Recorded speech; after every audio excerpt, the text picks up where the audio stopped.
सत्ता के उत्पीड़न, सत्ता के दंभ,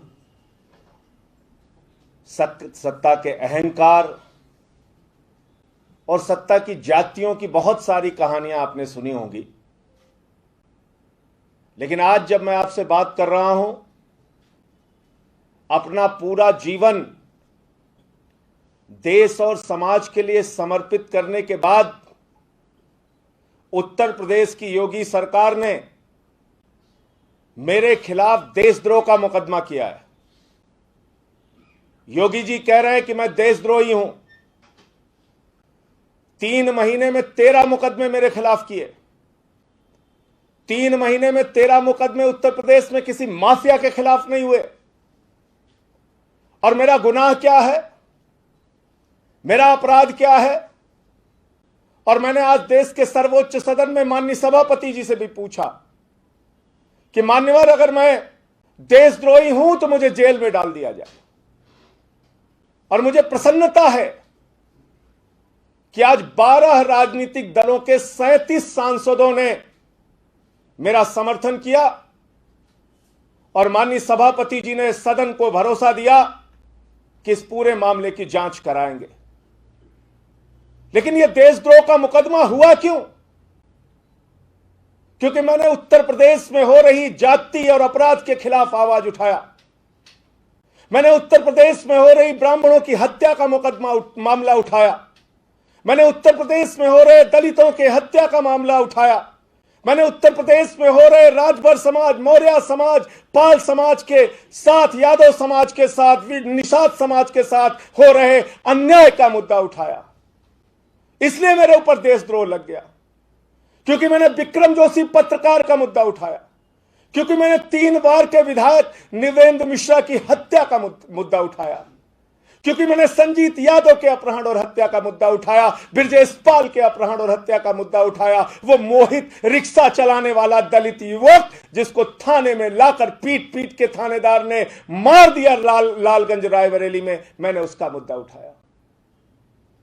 और इसलिए मेरे खिलाफ देशद्रोह कर दिया गया, क्योंकि जब पूरा देश कोरोना से जूझ रहा है, इस महामारी से लड़ रहा है, पूरे देश में लोगों की जान जा रही है, उत्तर प्रदेश के 2 मंत्री अपनी जान गंवा चुके हैं, कई विधायक पॉजिटिव हो गए हैं, जनता के रोज 5-6 हजार नए केसेस आ रहे हैं, उस समय हमने कहा उत्तर प्रदेश में ऑक्सीमीटर के नाम पे घोटाला हो रहा है, थर्मोमीटर के नाम पर घोटाला हो रहा है।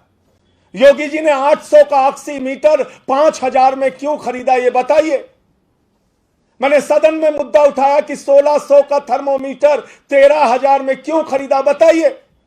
800% कमीशन, शमशान में दलाली। ऐसे समय में जब कोरोना से लोग मर रहे हैं, आप दलाली और भ्रष्टाचार कर रहे हैं, यह मुद्दा मैंने उठाया।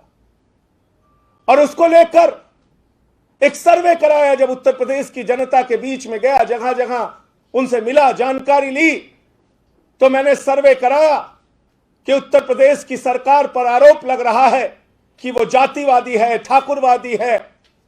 63% लोगों ने हमारे सर्वे में हां कहा, 29% लोगों ने ना कहा।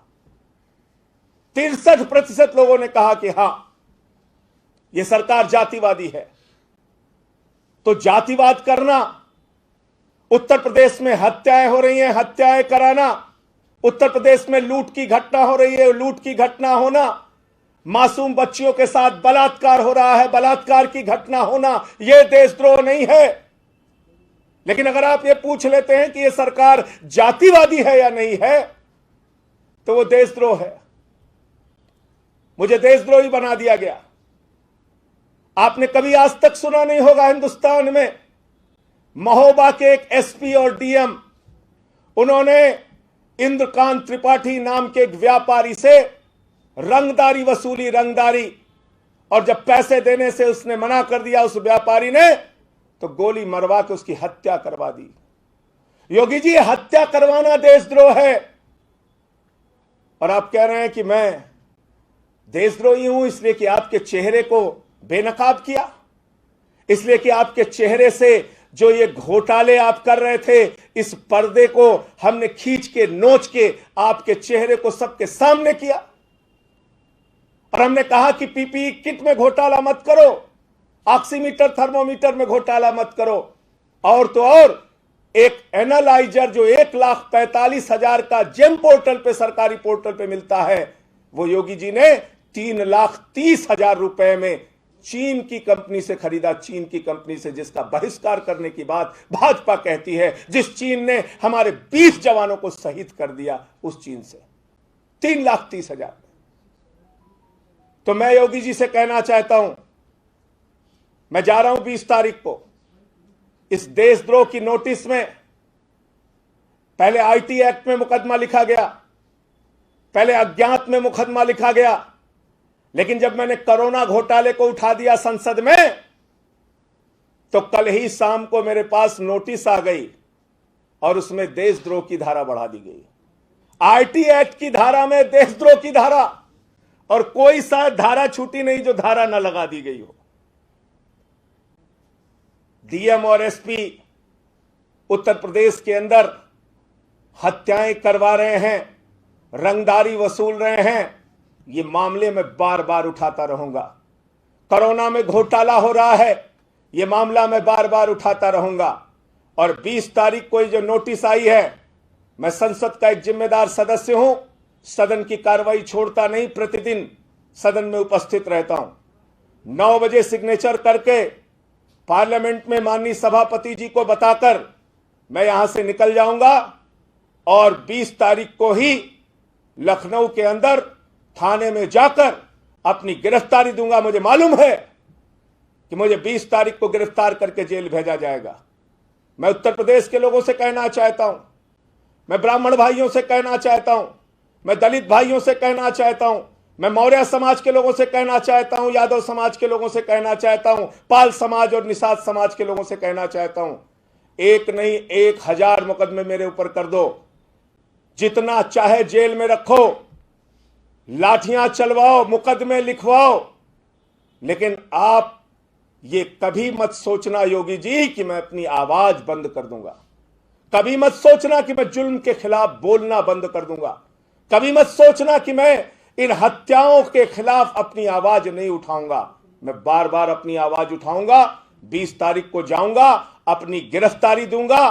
आप उत्तर प्रदेश के लोगों के लिए, उनकी आवाज उठाने के लिए अगर मुझे गिरफ्तार करना चाहते हैं तो मुझे जेल भेजिए।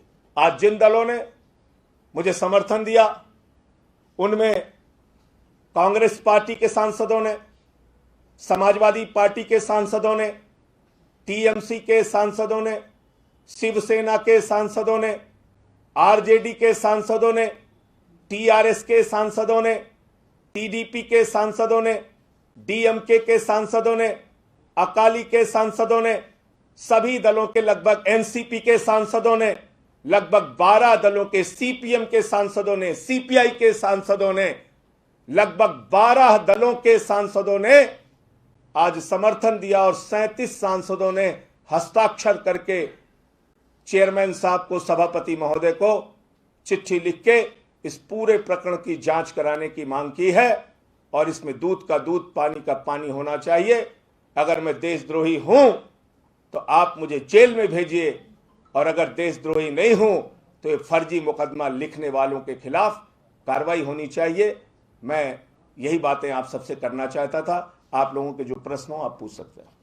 नेशनल दस्तक की आपसे गुजारिश है कि अगर इसको बचाना चाहते हैं तो नेशनल दस्तक को सब्सक्राइब करने के लिए रेड कलर के सब्सक्राइब बटन को दबाएं, फिर बेल आइकन की घंटी दबाएं। नेशनल दस्तक को बचाने के लिए बहुत जरूरी है कि हर खबर को शेयर करें, लाइक करें, कमेंट जरूर करें।